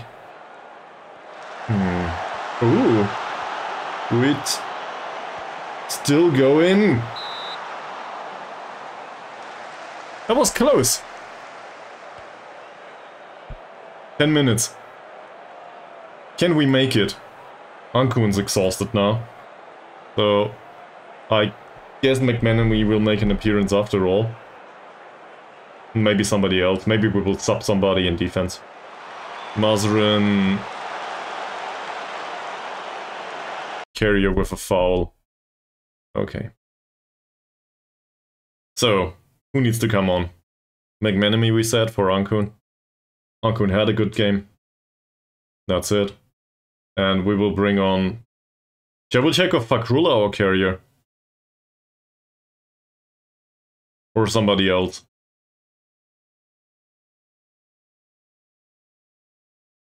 So I suspect I will bring on Hafiz Ideal Mahasir. He is a decent jumper, he's somewhat fast. We'll bring him on for carrier.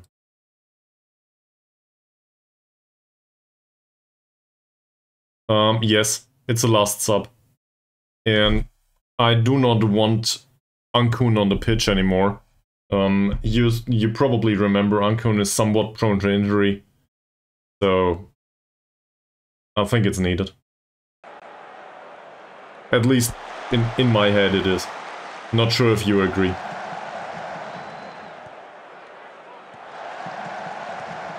They get some chances now though. Good ones. It's 5 minutes to go. We did make the substitutions. Fuck constructive football. We will waste time. We will pass the ball around. We will play with a low block. We will hope that they don't score, despite having low grade chances. It's 6 minutes and we are away from home. It doesn't need to be pretty. It needs to be done. And if this is the way we defend set pieces, attacking set pieces, in this kind of formation, I need to talk to my set piece coach. Dangerous, but easy to claim. Okay. Okay. Now Masrin's exhausted. Well, I delegated it to somebody. I will not. It's really annoying to deal with. Ooh! You gotta be kidding me!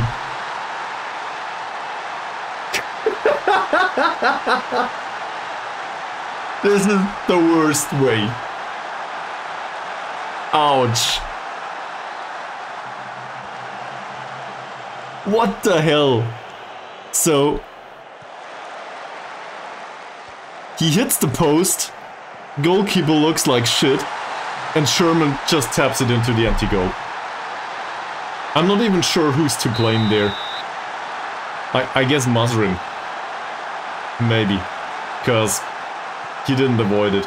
Well, we still want the point, don't we?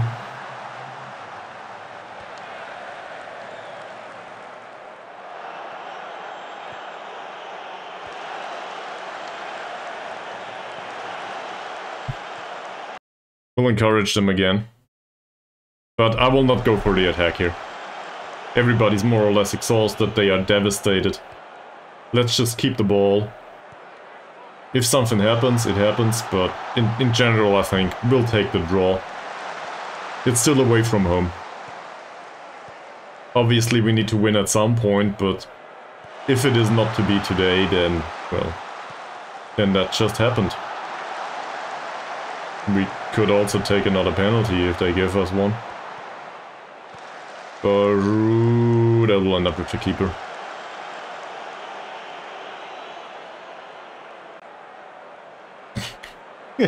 He's just trolling. Or, I don't know, this might be your honest opinion and you are somewhat correct. So I guess this is constructive feedback, but... I'm not sure if having another striker on the pitch would have helped.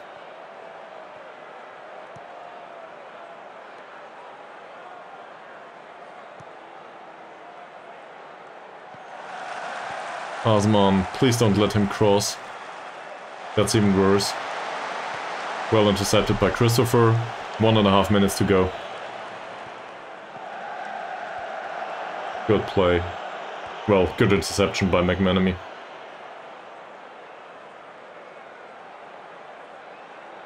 "30 seconds approximately. McManamy, Baru, Badrul Hisham, Zakaria. McManamy again. Wheat, McManamy, Baru. They just suck. They just waste time here, don't they? Overhaul Hisham. Well, going for a cross here is not a good idea.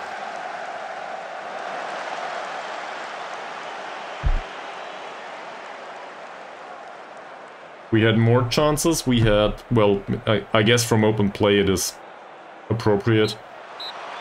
Alright. It's a draw. I wouldn't have guessed. I mean, I guess a draw is still alright, but the way the match went, this feels a bit gutting.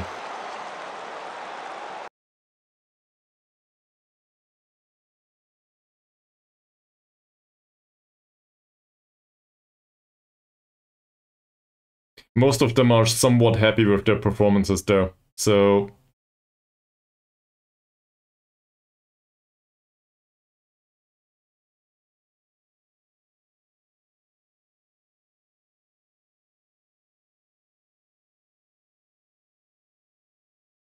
We didn't get defeated. And it seems like they have the same perspective so far. That's hard. It really is.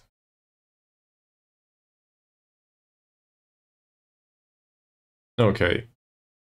We did watch 2 matches. So, that brings us to 2 points in the league, or 8th. Phrased differently, mid-table so far. There's not much room for interpretation here. With one exception. Armed forces are already on -4 goals. And it looks like they want to have the same fate as last time they were up in this league. So I really like this. They probably left their arms at home. Okay. Yeah, true. I should have done that joke. That is good. So, that's alright. Also, I want to add nobody hurt themselves, which is always a positive. So we made it through that match. We also rotated a little bit. Pacifist forces. I can see the memes already. But I think that's it for today. So, in case you didn't do yet, subscribe somewhere on YouTube or here or whatever. Follow along and I don't know. We will see each other on Monday evening latest. Maybe I'll do another one tomorrow, depending on what I'll do here. You know, I'll let you know on the Discord. And if you haven't joined the Discord yet, why? See you soon. Bye, and thanks for watching.